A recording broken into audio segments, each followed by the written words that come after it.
Assalamualaikum warahmatullahi wabarakatuh. Perkenalkan, nama saya Syaiful. Saya adalah calon guru penggerak Angkatan 5 Kabupaten Maros, Provinsi Sulawesi Selatan tahun 2022.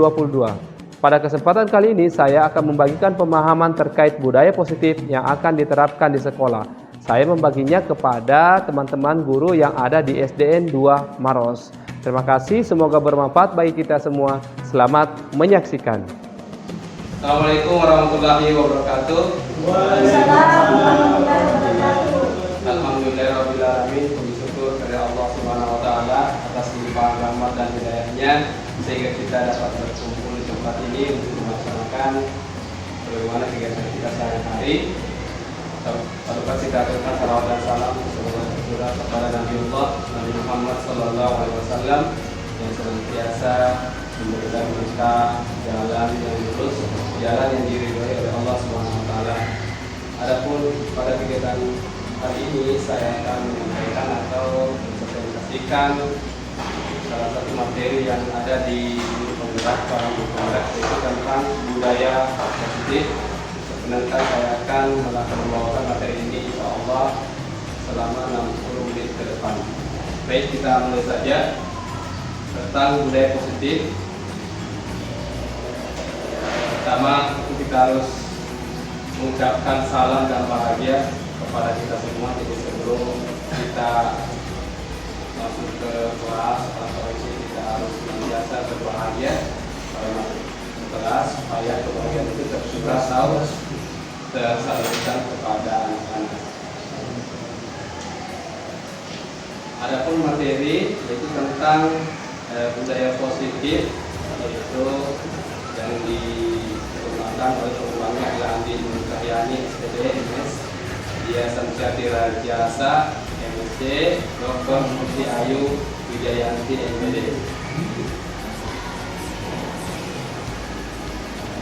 Jadi pada modul ini sebenarnya kami mempelajari memahami pentingnya mengetahui kebutuhan dasar belajar dan lingkungan yang memfasilitasi seluruh individu di sekolah agar dapat meningkatkan kompetensinya secara aman dan nyaman. Yang kedua, guru penggerak mampu menggerakkan komunitas sekolah untuk bersama-sama mengembangkan dan mewujudkan visi sekolah yang berpihak pada murid dan berlandaskan nilai-nilai kebajikan universal. Dan pada capaian modul sertifikat ini diharapkan kami atau kita mampu memahami konsep pendidikan menurut Ki Hajar Dewantara. Jadi filosofi yang kita gunakan dalam pembelajaran kurikulum merdeka yaitu filosofi Ki Hajar Dewantara dihubungkan dengan konsep budaya dan lingkungan positif di sekolah yang berpihak pada murid. Jadi tentu saja pada kurikulum merdeka ini kita harus fokus juga mengembangkan budaya-budaya lokal, khususnya budaya lokal yang ada di sekitar sekolah atau di wilayah kita. Dan tentunya dikembangkan juga lingkungan positif di sekolah yang berpihak pada murid. Yang kedua, kita senantiasa mengevaluasi dan merefleksi tentang praktik disiplin dalam pendidikan Indonesia secara umum untuk mendapatkan pemahaman baru mengenai konsep disiplin positif untuk menciptakan murid dengan profil belajar Pancasila. Dan terakhir, memahami peran sebagai guru untuk membangun budaya positif dengan menerapkan konsep disiplin positif dalam berinteraksi dengan murid. Adapun capaian khususnya yaitu tentang kita sebagai guru penggerak itu memahami dan mendemonstrasikan pemahaman CGP mengenai konsep budaya positif. Jadi yang akan kita kembangkan di sekolah adalah tentang budaya positif yang di dalamnya terdapat konsep perubahan paradigma stimulus respons, teori kontrol, 3 teori motivasi perilaku manusia, motivasi internal dan eksternal, keyakinan keras, hukuman dan penghargaan, 5 kebutuhan dasar manusia dan 5 proses kontrol guru, segitiga restitusi. Jadi sebentar kita akan membahas lebih rinci tentang materi-materi atau capaian khusus ini. Ya, selanjutnya kita akan menerapkan strategi disiplin positif yang memerdekakan murid untuk menciptakan ekosistem sekolah aman dan berpihak pada murid. Jadi berbagai macam program-program yang ada di sekolah itu diharapkan semuanya berpihak pada murid. Yang ketiga, kita senantiasa menyusun langkah-langkah strategi aksi nyata yang efektif dalam mewujudkan kolaborasi dengan seluruh pemangku kepentingan sekolah agar tercipta budaya positif yang dapat mengembangkan karakter murid. Dan yang keempat, bersikap reflektif dan kritis terhadap budaya sekolah dan senantiasa mengembangkan sesuai kebutuhan sosial dan murid. Jadi ini ada pertanyaan teman-teman, mungkin kita bisa jawab sama. Apakah Anda setuju dengan pernyataan di atas? Hukuman dapat mendisiplinkan anak. Apakah Bapak Ibu guru teman-teman setuju? Setuju atau tidak? Setuju. Yang kedua, pemberian hukuman dengan hal positif seperti membaca atau membersihkan halaman sekolah dapat meningkatkan disiplin anak. Setuju atau tidak, teman-teman? Setuju. Dan yang ketiga, memberi penghargaan dapat meningkatkan motivasi belajar anak. Setuju. Baik. Itu merupakan pertanyaan pengantin kita hari ini. Selanjutnya kita lanjutkan. Jadi pada hari ini kita akan membahas tentang disiplin positif dan nilai-nilai kebajikan universal, teori motivasi, hukuman dan penghargaan, restitusi. Yang ketiga, keyakinan keras. Yang keempat, kebutuhan dasar manusia dan dunia berkualitas. Yang kelima, restitusi 5 posisi kontrol. Yang keenam, restitusi segitiga restitusi. Jadi yang pertama itu kita belajar tentang disiplin positif dan nilai-nilai kebajikan universal. Tapi kita coba sedikit refleksi dengan teman yang berdekatan. Tapi misalnya dipilih, misalnya Pak Ibu memilih untuk mengambil sesuatu, kemudian dikepal di tangannya. Bisa tolong Pak Ibu kunci saja Pak Ibu. Kunci. Kalau Pak Ibu kira sosis atau tisu aja? Sosis. Oh ya, tisu aja. Kalau Pak Rahman, pulpen. Baik, yang memegang sesuatu silakan dikepal. Silakan memiliki pemahaman bahwa saya tidak akan melepaskan apa yang ada di genggaman kita. Sudah sepakat teman-teman? Nah, sementara partner kita, teman kita, silakan lakukan sesuatu, apakah itu membujuk, menghardik, mengancam, menyuap, apa saja. Yang penting bagaimana caranya agar kita dapat teman kita dapat melepaskan apa yang ada di genggamannya. Kita beri waktu 1 menit, silakan teman-teman. Para yang mungkin bisa memilih silakan.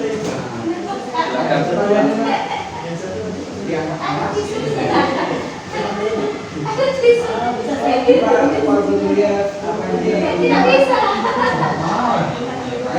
Apa? Pulpen. Dulu itu kita sekarang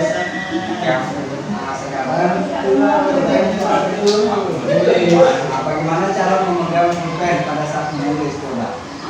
Masih ingat? Caranya. Oke, 15 detik lagi. Caranya. Iya. Ini digunakan semua ini. Silakan Bu, sebagai cara. Coba Kalau salah pakai yang sebelumnya, silakan. Yang mana bisa? Yang mana terserah. Yang bisa. Oh, salah. Oh, pakai bisa kasih apa juga kayaknya. Contohnya seperti ini. Kuncinya. Kalau kita silakan.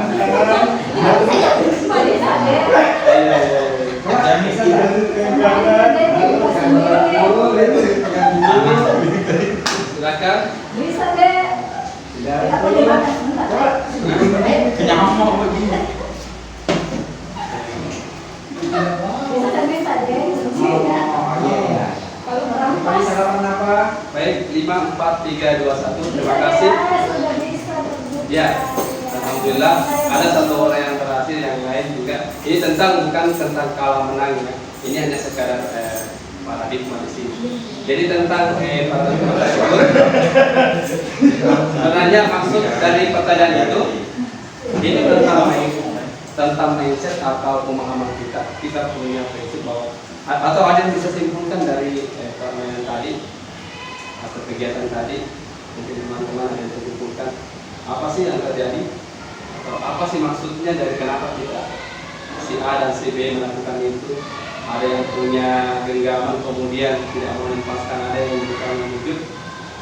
Ada yang tadi dia melepaskan dalam titik terakhir dia lepaskan genggamannya. Kalau pacar mungkin bisa diberikan alasannya kenapa lepas. Yang melihat dari rujukan atau dari itu yang bukan dari surya, akhirnya dia meminta supaya bisa dikasihkan untuk membuka lemari. Kemungkinan besar ada yang ingin dia lihat di dalam lemari. Ya, terima kasih Pak Ibrahim atas jawabannya, luar biasa. Itu jadi ini bukan tentang salah mengatasi, itu tentang keyakinan. Jadi kita dapat simpulkan sama-sama bahwa kita melepaskan apa yang ada di genggam itu adalah sesuai dengan keinginan kita. Kalau misalnya kita memang tidak mau melepaskannya, maka tentu kita tidak mau melepaskan apapun terjadi. Artinya ketika kita mau melepaskan itu sudah sesuai keinginan kita. Sepertinya kita sadar mungkin dia perlukan. Itu juga sesuai dengan keinginan kita. Jadi sama halnya dengan anak-anak sebenarnya. Ketika dia mau belajar dan tidak, itu sebenarnya tergantung anak itu sendiri apakah dia mau belajar atau tidak. Itu konsep yang paling kita perlu pahami, karena semua pemahaman manusia sama, itu punya keinginan sendiri. Adapun setiap manusia itu memiliki kekuatan dipengaruhi yang berbeda-beda. Ada yang mampu dipengaruhi, ada yang tidak mampu dipengaruhi. Tapi semuanya kembali kepada keinginan anak atau individu itu sendiri. Terima kasih atas jawabannya. Jadi paradigma yang kita pahami dan selama ini ya yang di sekolah, bahwa kita punya imajinasi ilusi bahwa guru itu yang mengontrol murid. Dan selanjutnya kita juga memiliki pemahaman bahwa guru itu bahwa kritik yang membuat orang dewasa, membuat orang merasa bersalah, dapat menguatkan karakter. Artinya ketika anak-anak membuat masalah, lama-lama dia tidak ini untuk latihan saya untuk menguatkan karakter. Kita juga punya pemahaman bahwa semua penguatan positif, efektif dan bermanfaat. Artinya kalau memiliki penguatan apa yang dilakukan, semua hukuman yang dilakukan itu pasti memiliki positif, efektif dan bermanfaat. Ada juga di sini bahwa orang dewasa memiliki hak untuk memaksa. Anggaplah kita sebagai orang tua, kita adakan hukuman kepada anak, kita campur. Itu ini memang hak kita sebagai orang tua, apalagi kita sebagai orang dewasa. Padahal sebenarnya ini adalah sebuah ilusi atau pemahaman yang keliru. Mari kita lihat teman-teman, ini perubahan. Mari kita ubah paradigma tersebut. Dari stimulus responnya, siapa sebenarnya sesungguhnya yang memiliki kontrol. Stimulus responnya kita mencoba, yang awalnya ini Pak, teman-teman, kita mencoba membawa orang agar berpandangan sama dengan kita. Padahal teori kontrolnya yang benar, kita berusaha memahami pandangan orang lain tentang dunia. Jadi orang lain itu memiliki dunia yang berbeda-beda. Jadi jangan menganggap bahwa kita pasti memiliki hal yang sama. Yang kedua, perilaku buruk dilihat sebagai suatu kesalahan. Tapi sebenarnya teori kontrolnya itu semua perilaku memiliki tujuan. Misalnya kalau ada anak-anak selalu berlari-lari pada saat bermain, sebenarnya itu bukan suatu kesalahan, tapi dia memiliki tujuan. Ada satu teori yang kita kembangkan bahwa itu tadi bahwa powernya anak-anak sangat besar, maka dia harus habiskan dulu itu baru bisa belajar. Nah itu, jadi bukan tentang suatu kesalahan. Yang ketiga, orang lain bisa mengontrol saya. Ini awalnya itu pasti orang lain bisa mengontrol saya. Padahal teori kontrolnya bahwa hanya Anda yang bisa mengontrol diri Anda. Ini yang seperti tadi sampaikan teorinya di kepala tangan. Kemudian saya bisa mengontrol orang lain.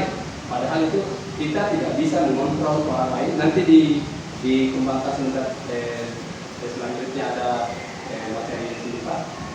Kemudian pemaksaan ada pada saat bujukan gagal. Misalnya anak-anak bilang, anu. Kemudian setelah itu karena tidak gagal maka kita harus lakukan paksa. Padahal sebenarnya kolaborasi dan konsensus menciptakan pilihan-pilihan baru. Jadi kita senantiasa, saya juga pribadi masih belajar bagaimana ketika kegagalan didapat pada teknik yang satu, cara satu, tentu kita harus mencari juga cara lain. Itu maksudnya. Kemudian model berpikirnya menang kalah. Ini tadi. Jadi kalau ketika saya membuka ini saya kalah. Ketika saya tetap ini menang. Padahal sebenarnya bola kita harus menang-menang. Artinya misalnya tadi kita harus berpikir, saya prinsip saya nggak boleh membuka kuncinya. Yang tidak berhasil dia mengatakan, wah ini suatu anak yang memiliki prinsip yang kuat. Jadi prinsipnya berpikir adalah menang dan menang. Nah, ini dari sini ini merupakan teori kontrol dari Dr. William Glasser. Kita lihat di sini yang pertama ini, Anda tidak bisa mengontrol orang lain, hanya Anda yang bisa mengontrol diri Anda. Maka muncullah makna disiplin. Belajar kontrol diri dengan menggali potensi kita agar tercapai tujuan mulia, itu sesuatu menjadi seseorang yang kita inginkan berdasarkan nilai-nilai yang kita hargai. Yang kedua ini, semua perilaku memiliki tujuan yang kayak tadi Pak. Jadi teori motivasinya itu kita terkadang melakukan sesuatu, anak-anak coba menyapu. Silakan yang menyapu ini, silakan saya perkosa sedikit.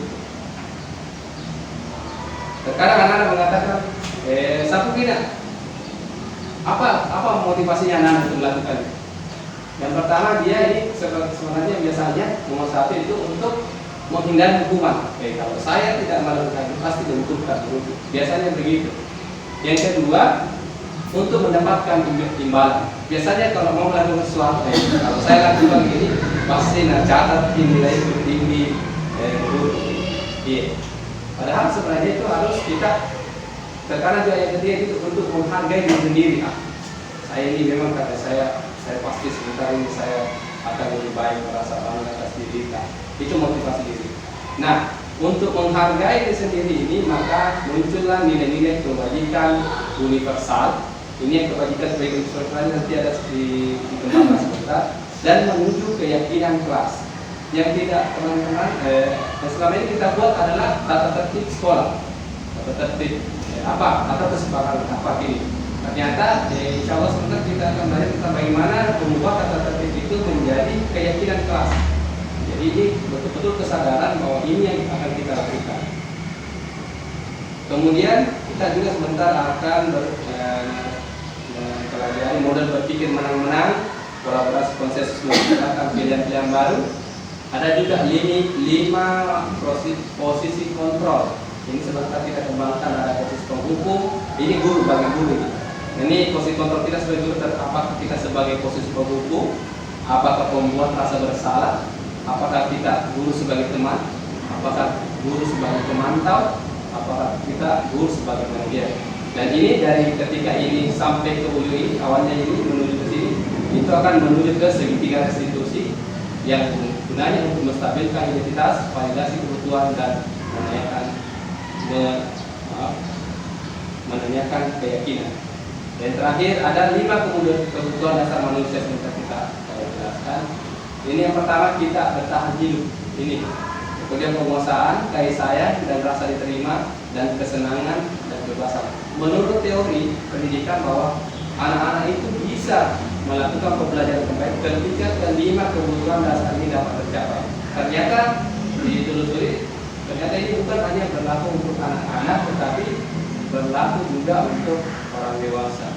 Jadi ketika dia mampu bertahan hidup, dapat melakukan penguasaan, mendapatkan kasih sayang dan rasa diterima, memiliki kesenangan dan kebebasan, insya Allah akan menuju kepada pelajaran yang baik. Sekarang kita menuju yang pertama tentang disiplin. Ini disiplin berasal dari bahasa Latin, artinya disiplina, artinya belajar. Jadi makna asal kata berkonsentrasi dari disiplin artinya itu murid-murid Socrates dan Plato. Ini disiplin diri itu membuat orang menggali potensinya menuju sebuah tujuan apa yang dia hargai. Namun dalam budaya kita makna kata disiplin telah berubah menjadi sesuatu yang dilakukan seseorang pada orang lain untuk mendapatkan kepatuhan. Jadi sekarang begini yang konsepnya dari kata disiplin yang dilakukan untuk mendapatkan kepatuhan. Misalnya anak-anak masuk jam 7.30, ketika anak-anak bisa melakukan itu masuk sebelum jam 7.30 atau jam 7.30, maka sudah dikatakan disiplin. Padahal itu sebenarnya disiplin itu awalnya adalah belajar.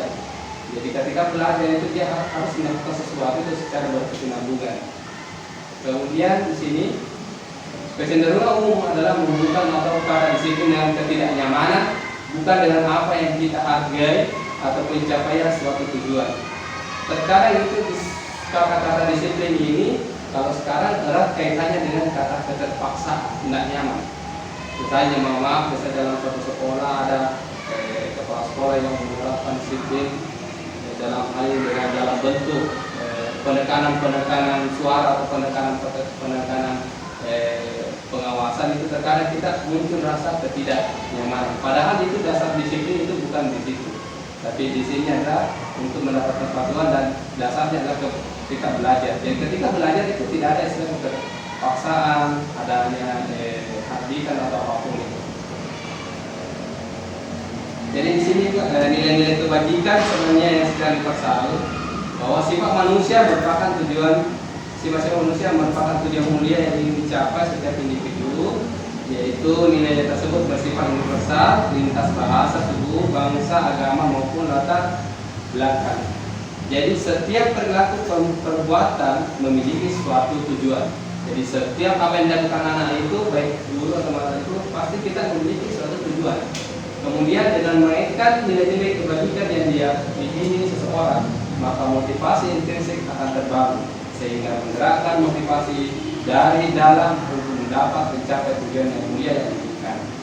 Nilai-nilai kebajikan yang ingin dicapai oleh setiap anak Indonesia kita kenal dengan profil pelajar Pancasila. Nah, inilah yang kita maksud. Ketika profil pelajar Pancasila yang kebajikan ini, yang kita dalam profil Pancasila ada 6 nilai ini Pak yang kita lihat ini. Jadi tujuannya nanti kebajikan itu menuju ke beriman dan bertakwa kepada Tuhan Yang Maha Esa dan berakhlak mulia. Anak-anak diharapkan untuk mandiri, bernalar kritis, berkebinekaan global, bergotong royong dan kreatif. Inilah nilai-nilai kewajiban yang diterapkan pada kurikulum merdeka pada profil pelajar Pancasila. Nah, sekarang kita menuju ke teori yang ini, teori motivasi, hukuman dan penghargaan restitusi. Baik, mari kita lihat ini sebuah teori motivasi dari Indonesia. Terkadang kita untuk melakukan sesuatu itu untuk menghindari ketidaknyamanan dan hukuman. Misalnya Nana tidak mau terlambat, apa kira-kira alasannya Nana? Oh, ternyata saya tidak mau saya tidak mau dihukum. Jadi sebenarnya itu bukan belum mencapai suatu hal yang baik secara sadar, karena itu baru motivasi eksternal. Saya akan mendapatkan hukuman dari guru, hukuman dari kepala sekolah, hukuman dari siapapun yang melakukan kedisiplinan di sekolah. Kemudian ditanya lagi, mengapa kamu mau juara satu? Kadang anak mendapatkan, saya mendapatkan imbalan dari orang lain, institusi. Jadi sebenarnya itu masih motivasi eksternal. Jadi ketika dia melakukan supaya dapat juara, supaya dapat penghargaan dari orang lain, karena itu masih belum pada konsep yang diinginkan. Nah, ini yang ketiga, mengapa kamu tidak mau terlambat ke sekolah? Ternyata dia mengatakan saya ingin menghargai diri saya. Jadi alangkah saya sebagai orang yang menghargai waktu, orang menghargai guru. Nah, inilah berarti tujuannya itu adalah berada pada motivasi internal diri sendiri. Jadi tujuan inilah yang dimaksud tujuan disiplin positif. Yang sepertinya yang kita maksud, ya tentu saja saya pribadi juga masih belajar juga tentang ini, nanti sama-sama belajar. Nah, ini dia Bapak Ki Hajar Dewantara, semoga semua pendidikan Indonesia. Dia katakan merdeka menurut Ki Hajar Dewantara artinya tidak hanya terlepas dari perintah akan tetapi juga cakap buat memerintah diri sendiri. Jadi ketika kita melakukan tidak terlambat, itu kalau awalnya kan dia terlepas perintah, nanti dimarahi oleh guru, atau ketika dia terlambat, dia akan mendapatkan hukuman dalam bentuk apapun. Maka sebenarnya dia belum dikatakan merdeka. Tetapi ketika dia mampu cakap membuat memerintah dirinya sendiri, asalnya tidak mau terlambat, karena itu kesadaran saya untuk menghargai saya. Saya tidak mau menjadi orang yang tidak menghargai waktu. Maka itu dikatakan merdeka menurut Ki Hajar Dewantara. Nah, sekarang sama juga dulu teman-teman, saya pakai sistem PIN. Ketika anak-anak masuk juara satu datang ke sekolah, saya kasih PIN di situ dalam bentuk penghargaan. Saya awalnya berpendapat, oh ini bagus ini, ternyata merasa ya. Ternyata itu tadi, ternyata dia masih kategori eksternal. Artinya kenapa eksternal? Ketika dia pindah ke sekolah lain dan tidak mendapatkan seperti yang dilakukan di guru itu, maksudnya itu hanya tidak ada PIN lain sekolah, tentu dia tidak punya motivasi lagi untuk melakukan kedisiplinan. Maka itu masih dikatakan masih yang dari eksternal. Maaf, di sini masih motivasi eksternal, berarti belum dikatakan sebagai motivasi internal. Sementara kita menginginkan teman-teman guru siswa teman-teman itu, kita inginkan anak-anak itu betul-betul ada kesadaran diri. Nah sekarang ada tadi motivasi eksternal, ada hukuman, ada penghargaan, dan sekarang ada istilah restitusi. Nah inilah yang kita harapkan dalam pembelajaran. Restitusi adalah proses menciptakan kondisi bagi murid untuk memperbaiki kesalahan mereka, sehingga mereka bisa kembali pada kelompok mereka dan dengan karakter yang lebih kuat.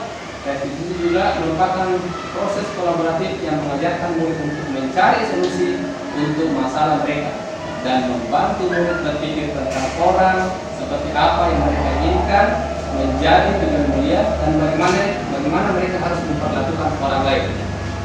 Jadi ini maksudnya restitusi adalah ketika dia melakukan, anak-anak melakukan kesalahan, tentu pada saat melakukan kesalahan kita tidak memberikan suatu hukuman dalam ini pertemuan apapun itu, karena itu dampaknya adalah dampak pendek.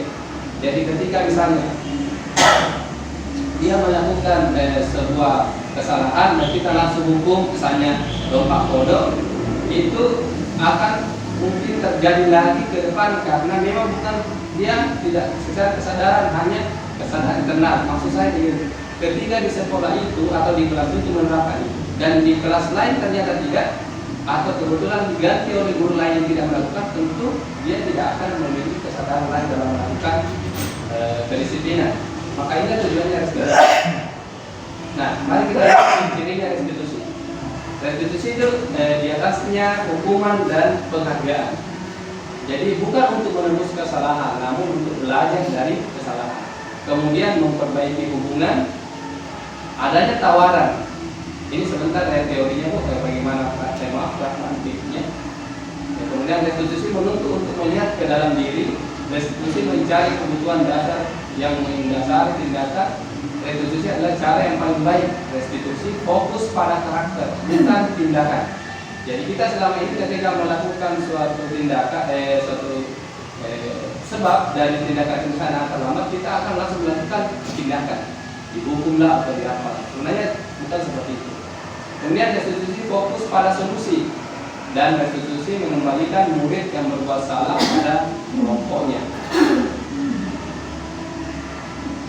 Baik, dari beberapa materi di atas kita akan menuju pada kita simpulannya itu fokus pada suatu hal yang bernama keyakinan kelas. Nah, dari keyakinan kelas ini akan kita kembangkan bersama bagaimana mengatur kelas itu secara sadar, secara kemauan dari siswa tersebut membuat suatu keyakinan. Artinya ketika saya membuat keyakinan ini, inilah yang akan saya pahami dan saya akan laksanakan secara baik. Bagaimana itu keyakinan kelas? Mari kita lihat. Atau mungkin awalnya kita mengatakan lebih baik peraturan saja, tidak usah keyakinan kelas. Padahal sebenarnya, mengapa kita memiliki peraturan harus menggunakan helm? Ini pertanyaannya. Mengapa kita harus pakai helm bila mengendarai kendaraan roda 2? Mengapa kita memiliki peraturan 3M, menggunakan masker, mencuci tangan, dan menjaga jarak 1,5 meter? Dan mengapa kita memiliki peraturan harus datang tepat waktu pada saat mengikuti pelatihan? Untuk mendukung motivasi intrinsik, kembali ke nilai-nilai keyakinan lebih menggerakkan seorang dibandingkan mengikuti serangkaian peraturan. Misalnya helm di sini, ditanya kenapa pakai helm? Jadi pertanyaan jawabannya kenapa? Untuk keselamatan. Oh, berarti kalau sudah menuju pada alasan yang tepat, yaitu internal. untuk keselamatan diri. Mengapa? Mengapa pakai helm? Karena ada polisi di depan. Berarti masih motivasi eksternal. Tetapi ketika dia mengatakan untuk keselamatan saya dan orang lain, maka itu sudah masuk motivasi internal. Mari kita lihat dulu di sini budaya positif. Jadi peraturan kelas ini masih pasca hal yang dasar. Kita akan kembangkan lebih besar lagi menuju keyakinan kelas. Keyakinan kelas ini nanti ketika masing-masing kelas membuat keyakinan-keyakinan yang baik, yang sesuai dengan kesadaran siswa, maka akan menunjukkan atau menuju pada lingkungan yang positif. Di sekolahnya, dia akan mendapatkan lingkungan yang positif tentang keyakinan kelas. Dan ketika lingkungan positif terbentuk, maka muncullah budaya positif. Budaya positif ini sudah tidak hanya pada sekolah, dia akan terapkan juga di sekolah, di rumah, dan lingkungan masyarakat. Baik, kira-kira tadi saya mau tanya di sini. Ada dua sini judulnya kesepakatan kelas. Yang mana merupakan keyakinan kelas? Yang di kiri atau di kanan? Kita bisa lihat baca dulu teman-teman. Yang mana menurut teman-teman yang dikatakan di sini keyakinan kelas? Saya beri waktu 1 menit teman-teman. Saya akan dibaca dulu.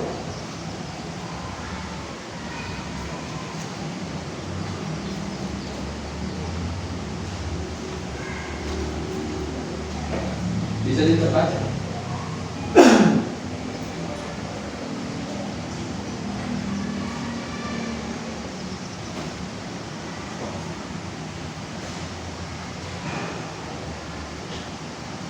Jadi ada dua sekolah yang membuat kesepakatan kelas. Sini.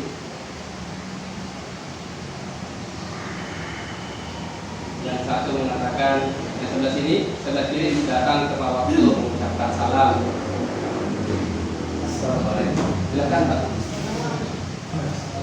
Ini masyarakat di depan. Silakan di sini. Tadi agak putih dari kamu. Kalau sini. Sudah pasti. Iya.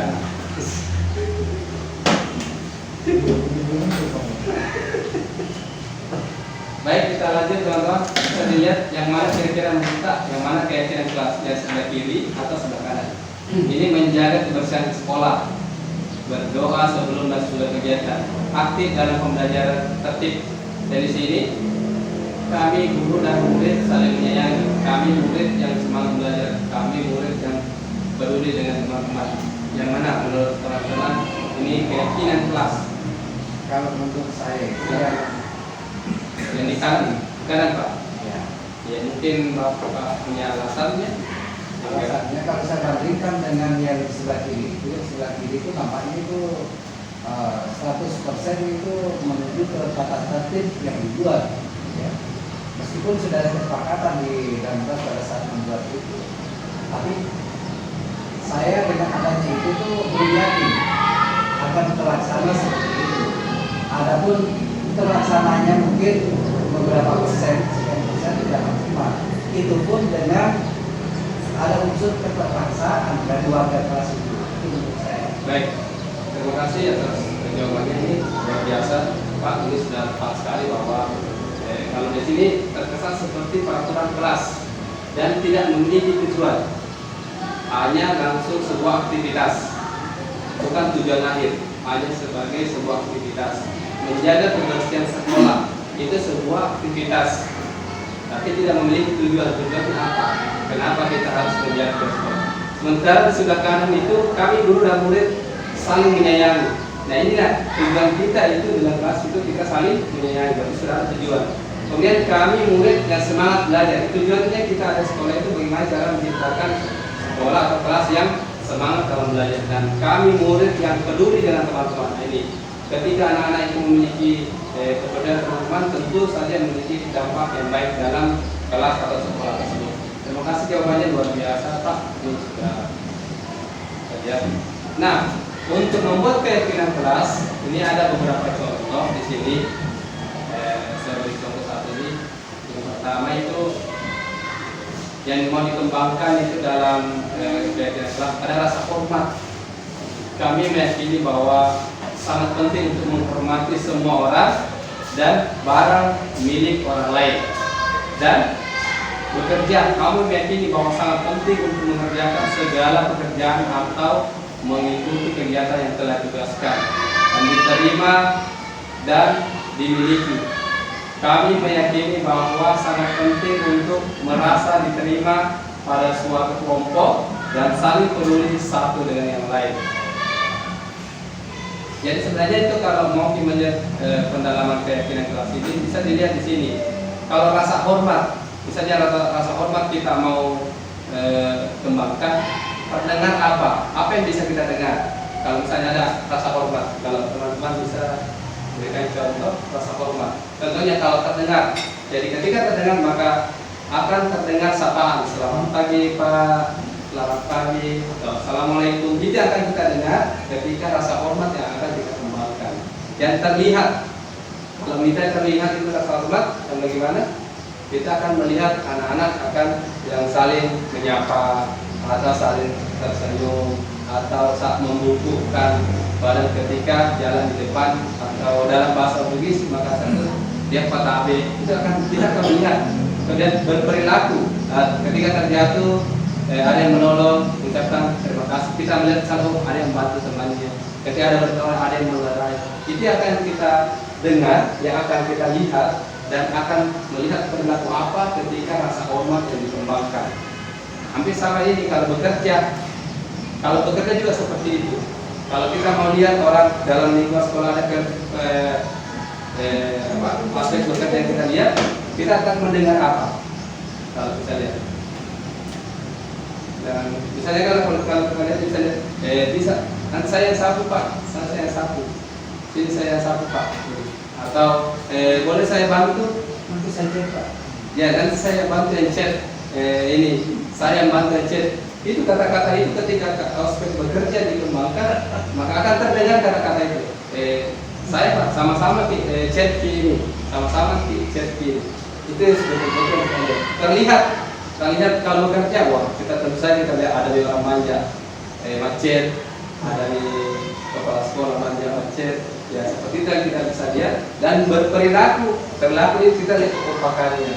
Ada yang macet, ada yang nonton, ada yang pergi beli makanan, ada yang pergi beli es. Itu semua bentuk perilaku bekerja. Jadi bukan hanya bekerja Pak di dalam artian bekerja langsung. Kita bisa lihat juga di sini. Nah inilah bentuk keyakinan kelas. Hormat.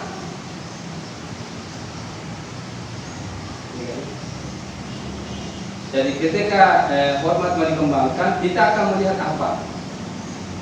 Hormat. Memberi salam, kita akan tampak melihat apa?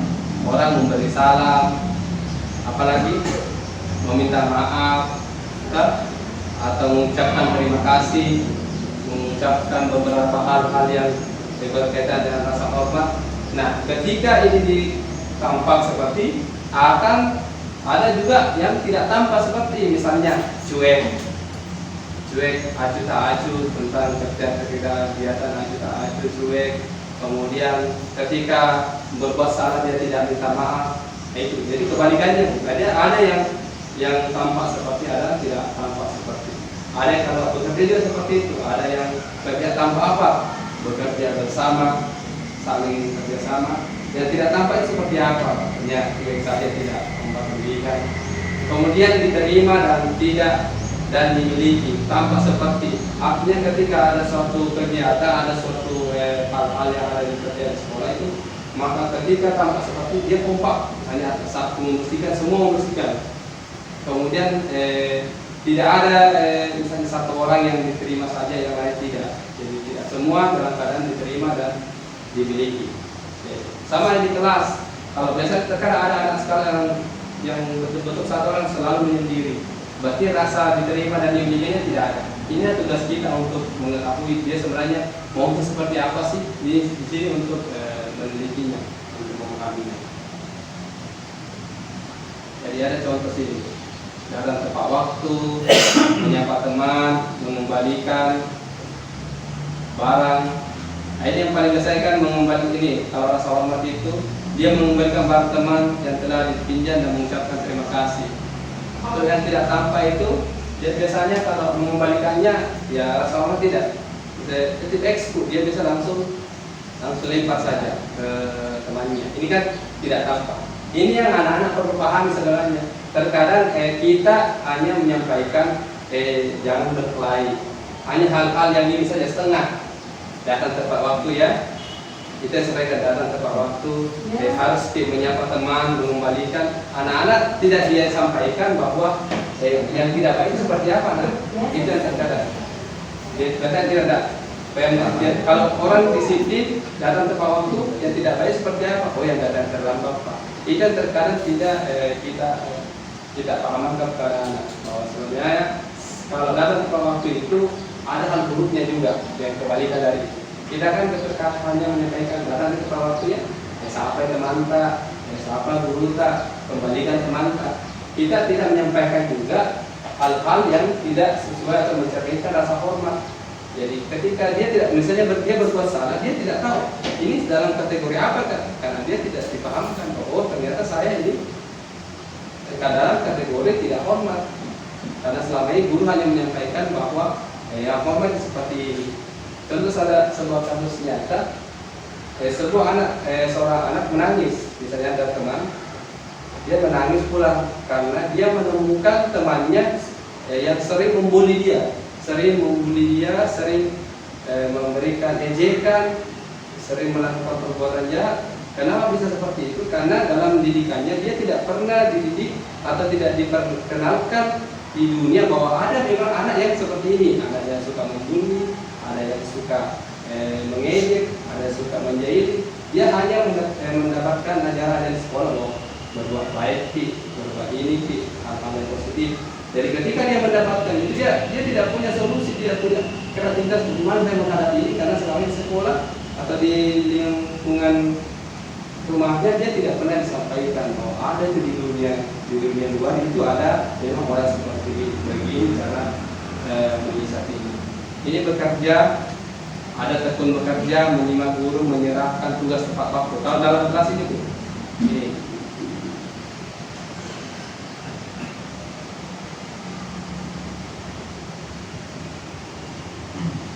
Ini dua kata punya kegiatan yang sama namun pemahaman yang berbeda.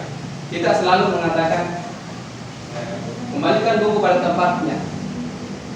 Padahal sebenarnya keyakinan kelas itu ini yang harus dikembangkan pada anak. Anak-anak bertanggung jawab ya. Bertanggung jawab. Tidak usah dirincikan kepada anak-anak kembalikan buku pada tempatnya. Diajarkan dulu ini bertanggung jawab. Nanti dia akan ditanya bagaimana dikatakan bertanggung jawab, baru ini dijelaskan salah satu contohnya ini. Padahal kita selama ini langsung membuat peraturan kelas, kembalikan buku di tempatnya, dilarang mengganggu orang lain.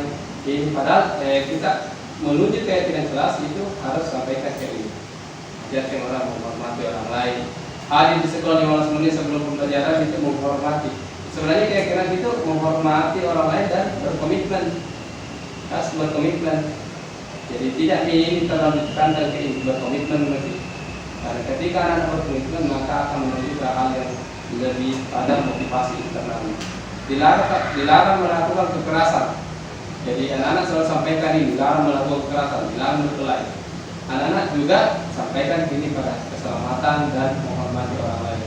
Kemudian dilarang menggunakan narkoba. Sebenarnya itu kita jarang menyampaikan cara bahwa ini berbicara tentang kesehatan.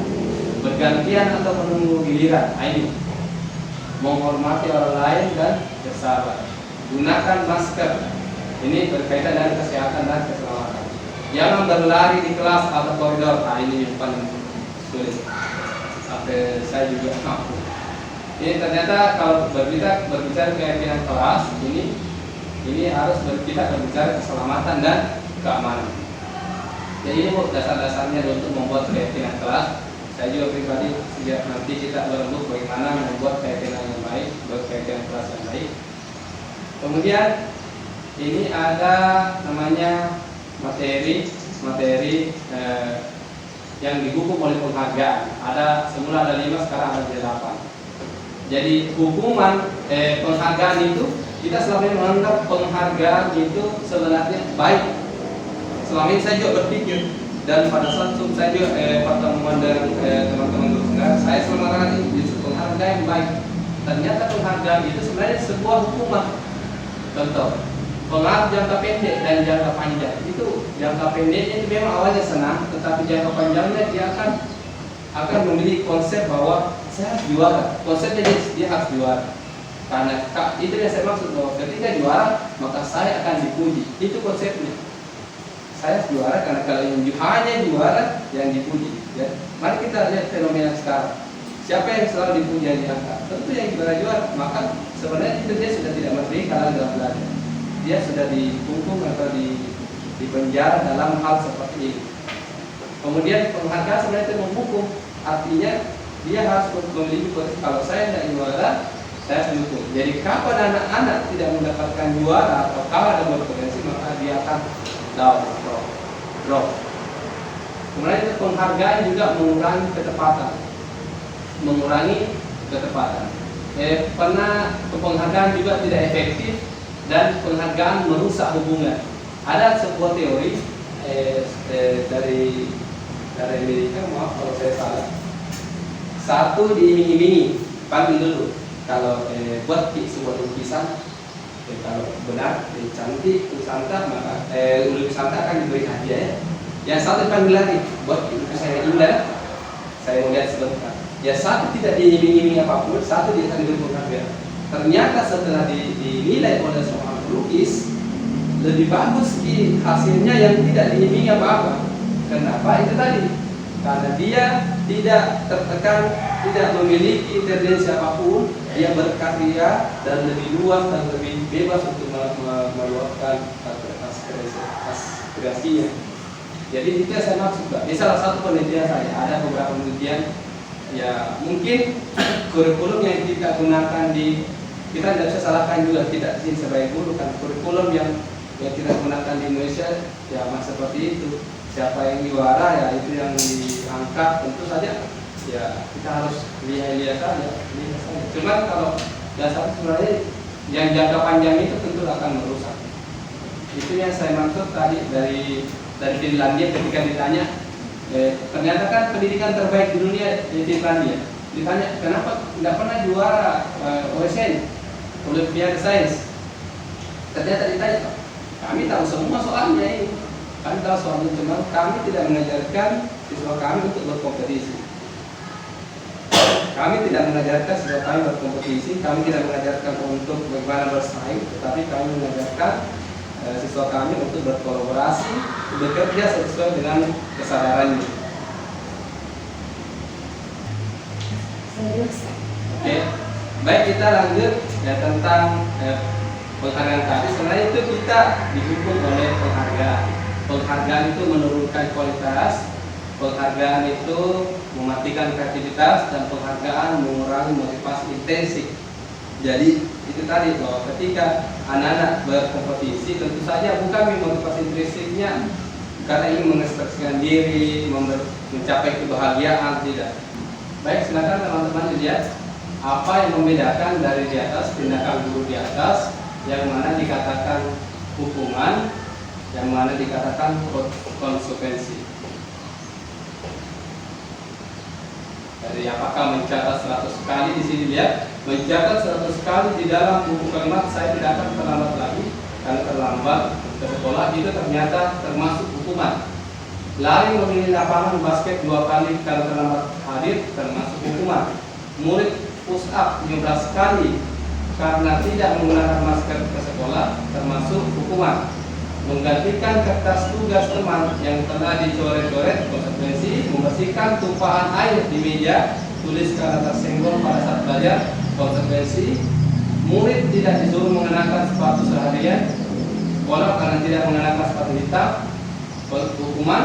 Lari mengelilingi lapangan basket 2 kali karena terlambat 10 menit untuk pelajaran PDK konsekuensi.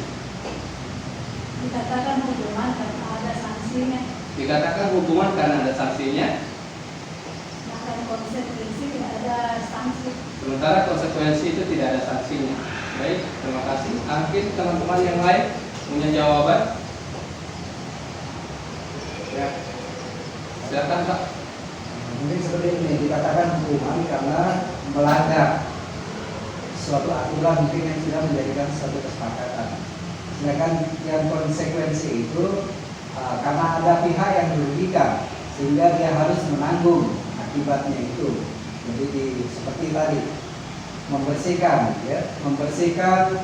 tumpahan air di meja tulis, ya, karena mungkin dia melakukan kesalahan ini, ya, ada yang dirugikan di situ, seperti dengan menggantikan apa ini yang teman ini buku ya, menggantikan kertas, ya. Itu konsekuensi karena dia merugikan orang lain dan itu dia lakukan, itu mungkin. Penghargaan menurunkan kualitas, penghargaan mematikan kreativitas, dan penghargaan itu mengurangi motivasi intrinsik. Nah, tindakan-tindakan yang dilakukan oleh guru itu biasanya antara hukuman atau konsekuensi. Contohnya tadi ketika kita mencatat 100 kali dalam buku kalimat saya tidak akan terlambat lagi karena terlambat sekolah, dia masuk kategori hukuman. Mengapa? Karena itu tidak ada kaitannya dengan tindakan yang dilakukan oleh siswa. Nah, berbeda ketika anak-anak mengganti kertas tugas teman yang telah dicoret-coret. Ketika dia melakukan itu dan dia harus mengganti, maka itu dimasukkan dalam kategori konsekuensi karena ada kaitannya dengan tindakan yang dilakukan kemudian akibat yang dilakukannya. Nah, kita bisa tahu bahwa perbedaan hukuman dan konsekuensi itu, kalau hukuman itu sesuatu yang menyakitkan harus terjadi dan konsekuensi itu sesuatu harus terjadi. Jadi hukuman itu sesuatu harus menyakitkan. Selanjutnya, membuat anak sakit bagi hukuman fisik maupun hati untuk jangka waktu yang lama. Kalau konsekuensi itu membuat anak merasa tidak nyaman dalam jangka waktu yang pendek. Selanjutnya, anak membenci kedisiplinan bagi hukuman dan konsekuensi anak menghargai disiplin. Selanjutnya, kalau hukuman itu paksaan, jadi dia itu anak-anak dipaksa, dan kalau konsekuensi itu stimulus atau tanggapan. Dan kalau hukuman itu mendorong anak menyakiti diri sendiri, dan kalau konsekuensi itu mendorong anak agar mudah menyesuaikan diri. Selanjutnya, hukuman itu konsep diri yang buruk, dan selanjutnya konsekuensi konsep diri yang baik. Dan hukuman lagi, anak belajar untuk menyembunyikan kesalahan. Jadi dia akan senantiasa menyembunyikan kesalahannya. Dan kalau konsekuensi itu anak belajar untuk mematuhi aturan. Dan yang terakhir, hukuman itu ada rasa marah, rasa bersalah, dipermalukan dan merasa tidak dihargai. Sedangkan kalau konsekuensi itu kehilangan hak, dibuat tidak nyaman, diasingkan untuk sementara. Atau di istilah time out. Nah, di situ kita lihat teman-teman bahwa hukuman itu merupakan suatu identitas yang gagal sementara konsekuensi dan restitusi itu adalah identitas sukses untuk menerapkan disiplin. Mengapa? Karena bisa tadi seperti disampaikan bahwa diantaranya kita bisa lihat di slide show-nya bahwa murid itu akan membenci peraturan, berarti itu adalah identitas yang gagal. Sementara kalau konsekuensi itu murid akan menghormati peraturan, sementara lebih berkembang lagi restitusi itu murid akan menghormati dirinya dan orang lain. Jadi ada perkembangan di situ. Selanjutnya tentang kita masuk ke materi selanjutnya yaitu eksplorasi konsep, yaitu pada pembelajaran 4 kebutuhan dasar manusia dan dunia berkualitas. Kebutuhan dasar manusia itu pada hakikatnya ada 5. Yang pertama yang paling inti di tengah-tengah itu yaitu bertahan hidup, kemudian berkembang menjadi harus membutuhkan kasih sayang dan rasa diterima, dan selanjutnya kebutuhan dasar manusia adalah penguasaan, selanjutnya kesenangan. Jadi manusia butuh kesenangan dan manusia membutuhkan kebebasan. Ya, lanjut. Sekarang kita menuju ke pembelajaran kelima yaitu posisi kontrol. Posisi kontrol. Ada 5 posisi kontrol yang kita ketahui. Yang pertama yaitu guru berada pada posisi penghukum. Dan selanjutnya pembuat orang bersalah yang kedua. Dan yang ketiga sebagai teman, yang keempat sebagai pemantau dan yang kelima sebagai manajer. Nah, mari kita bahas sama-sama sedikit teman-teman bahwa sebagai penghukum itu ada ciri-cirinya. Nah, ketika guru menghardik, menunjuk-nunjuk, menyakiti dan menyindir, ternyata kita berada pada posisi penghukum. Jadi kita senantiasa memberi hukuman. Nah, kalau kita sering biasanya berceramah ketika anak-anak melakukan kesalahan dan mengatakan seharusnya Anda begini, seharusnya Anda begini, atau aduh Bapak kecewa dengan apa yang kamu lakukan, begini dan begini, itu sebenarnya kita masuk pada posisi kontrol pembuat orang merasa bersalah. Nah, ada lagi kita berkembang ke yang kedua tadi itu sebagai identitas gagal kita sebagai guru. Nah, sekarang identitas selanjutnya adalah identitas berhasil atau sukses. Tapi kontrolnya dari luar. Misalnya, kita terkadang membuat alasan-alasan untuk muridnya. Misalnya kemudian kita berkata, ayolah lakukan ini demi ibu. Ayo lakukan ini dengan bapak. Masa kamu tidak mau? Ingat, ibu tidak pernah bantu seperti itu. Dan lainnya, maka itu kita sebagai teman. Nah, itu maksudnya ketika posisi kontrol kita sebagai teman. Dan ketika kita sering bertanya apa peraturannya, apa peraturan yang kau langgar, maka itu hanya sebatas itu, maka kita masih berada pada posisi pemantau. Nah, apa yang kita harapkan sebagai guru? Maka tentu kita akan menuju pada identitas berhasil sukses, namun kontrolnya berada pada diri. Apa itu? Yaitu kita, posisi kontrol kita sebagai manajer. Yang bagaimana ciri-cirinya? Yaitu kalau manajer itu senantiasa sering bertanya atau mengajukan pertanyaan-pertanyaan. Contoh, apa yang kamu yakini, nak? Atau apa yang bisa kau kerjakan sehingga kamu bisa memperbaiki masalah? Contoh, misalnya ketika anak-anak terlambat, maka tentu kita sering bertanya, mengapa kamu terlambat dan apa yang kamu lakukan supaya besok tidak terlambat lagi? Dan itu masuk pada kategori posisi kontrol kita sebagai manajer, dan itulah identitas berhasil sukses sebagai atau berasal dari kontrol diri. Ini ada beberapa perbedaannya. Sebagai contoh lagi, di sini ada contohnya ketika anak itu dampaknya itu hanya mengulangi kesalahan. Kalau kita sebagai penghukum itu sebenarnya mengulangi kesalahan. Terkadang besok ya terlambat lagi karena hanya sekadar menghukum dan anak-anak tidak mau berbuat seperti itu. Kemudian ketika posisi kontrol kita sebagai pembuat orang merasa bersalah, maka kita akan membuat anak menjadi merasa rendah hati. Dan selanjutnya ketika kita sebagai teman, maka ada juga dampak negatifnya, Bu. Jadi selama ini saya menganggap ketika kita sebagai teman itu baik, ternyata anak-anak menjadi lemah, tidak mandiri dan tergantung. Bagaimana maksudnya tergantung? Jadi ketika kita sebagai guru, maka anak-anak akan baik cara belajarnya. Namun ketika kita tidak ada atau diganti oleh guru yang lain, maka tentu anak-anak tersebut akan tidak mampu belajar dengan baik lagi. Berarti anak itu tergantung.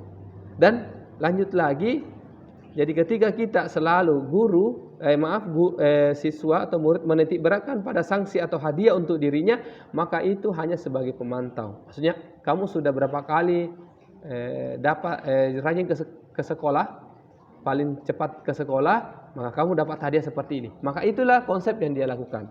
Dan apa yang terjadi ketika kita menuju pada posisi kontrol sebagai manajer, maka tentu anak-anak akan senantiasa mengevaluasi diri dan bagaimana cara memperbaiki diri. Baik, selanjutnya itu tentang pernyataan-pernyataan. Di sini ada sebuah pernyataan ketika kita selalu mengatakan saya kecewa sekali dengan kamu, maka itu masuk di kategori kita pembuat orang merasa bersalah. Karena kita selalu mengatakan saya kecewa, jadi anak-anak merasa bersalah. Selanjutnya ketika dia mengatakan kamu tidak pernah belajar dengan benar atau tidak pernah melakukan dengan benar, maka itu kita hanya sebagai penghukum. Dan ketika kita juga mengatakan ayolah lakukan ini demi ibu dan bapak, sebenarnya kita masuk pada posisi kontrol sebagai teman. Dan selanjutnya, apakah kamu mau mendapatkan stiker bintang hari ini? Ketika selalu memberikan stiker bintang, ternyata kita masuk pada posisi kontrol sebagai pemantau. Dan kamu selalu yang paling terakhir, berarti kita hanya sebagai penghukum. Nah, bagaimana sih cara pertanyaan pernyataan yang baik?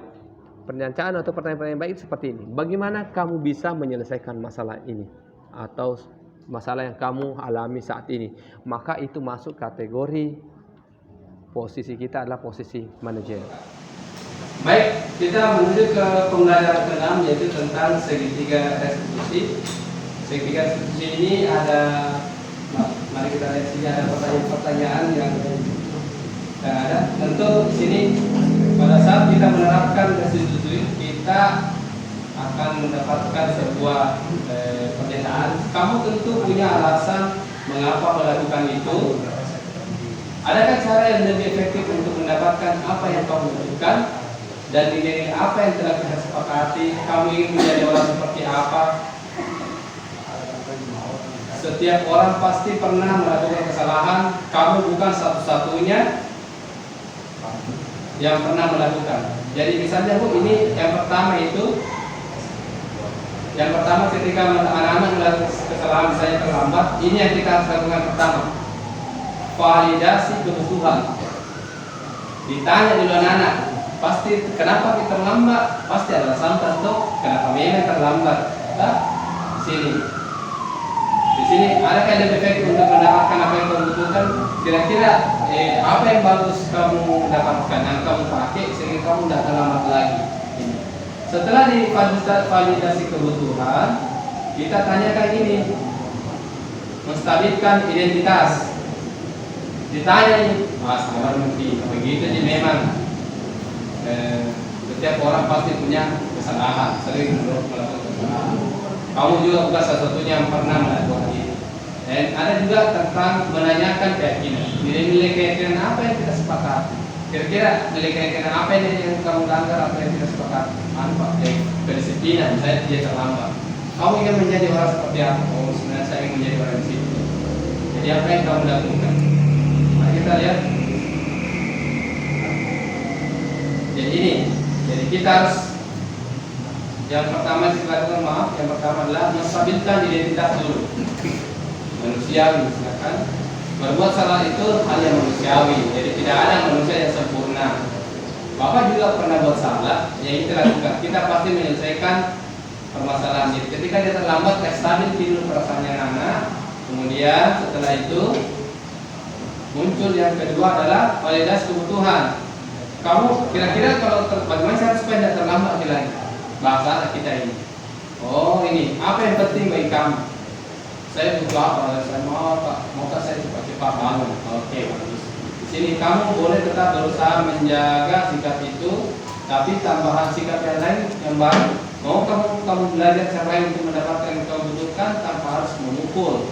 Misalnya kalau dia melakukan kesalahan dalam berkelahi di sini, apa kamu bisa melakukan dengan yang lebih baik besok hari? Misalnya kalau dia ditanya lagi, ini pertanyaan-pertanyaan untuk melakukan validasi kebutuhan. Nah yang terakhir, dia ditanyakan keyakinan. Keyakinan apa yang apa nilai kita percaya di kelas atau sekolah kita? Jadi Pak, kita harus disiplin. Contohnya, nilai-nilai universitas apa yang kita sepakati? Setiap anak harus memiliki rasa percaya diri dan disiplin yang tinggi. Kelas ideal itu seperti apa sih? Kamu ingin jadi anak seperti apa? Apa yang kamu rasakan ketika kamu melakukan itu? Kamu menjadi orang seperti apa? Jadi ketika kamu melakukan kesalahan terlambat, bagaimana perasaanmu? Oh saya paham, sedih. Tapi kalau yang tidak terlambat, merasa bangga karena mampu menjaga waktu. Jadi ini Pak, ada intervensi 3 detik ini, beberapa pertanyaan-pertanyaan yang kita tanyakan untuk dalam hal membuat sebuah pertanyaan dalam hal restitusi. Ini banyak. Kemudian kita bisa lihat sini, saya cukup materi dan ini karena sudah cukup materi. Jadi terima kasih atas waktu yang diberikan oleh teman-teman. Semoga materi ini dapat bermanfaat bagi kita semua, terutama bagi saya pribadi. Semoga apa yang saya sampaikan dapat mendapatkan ganjaran amalan yang baik. Saya ucapkan juga semoga kita menjadi guru yang baik, guru yang menerapkan restitusi dengan baik. Saya ucapkan terima kasih atas waktunya. Assalamualaikum warahmatullahi wabarakatuh. Assalamualaikum warahmatullahi wabarakatuh. Ada banyak hal yang kita bisa ketahui setelah kita melaksanakan sosialisasi terkait budaya positif yang dilaksanakan oleh Pak Saiful. Di antaranya, kita bisa memahami makna kontrol sehingga menghasilkan perubahan positif sehingga dapat juga diterapkan di lingkungan sekolah. Berikutnya, kita juga dapat memahami konsep hukuman dan penghargaan dan konsep pendekatan restitusi. Selanjutnya, kita juga dapat memahami bagaimana restitusi dapat diterapkan dalam lingkungan sekolah. Demikian, Assalamualaikum warahmatullahi wabarakatuh. Assalamualaikum warahmatullahi wabarakatuh. Saya Elvira Devianti, guru SD Negeri 2 Maros, kelas 4A1. Pengenalan budaya positif ini sangat membantu kita untuk membentuk kelas yang mendukung pembelajaran pada murid. Saya juga telah mampu menerapkan restitusi dalam membimbing murid berdisiplin positif agar menjadi murid merdeka. Sekian, wassalamualaikum warahmatullahi wabarakatuh. Assalamualaikum warahmatullahi wabarakatuh. Nama saya Afifah Lutfiah Haidir, kelas 4.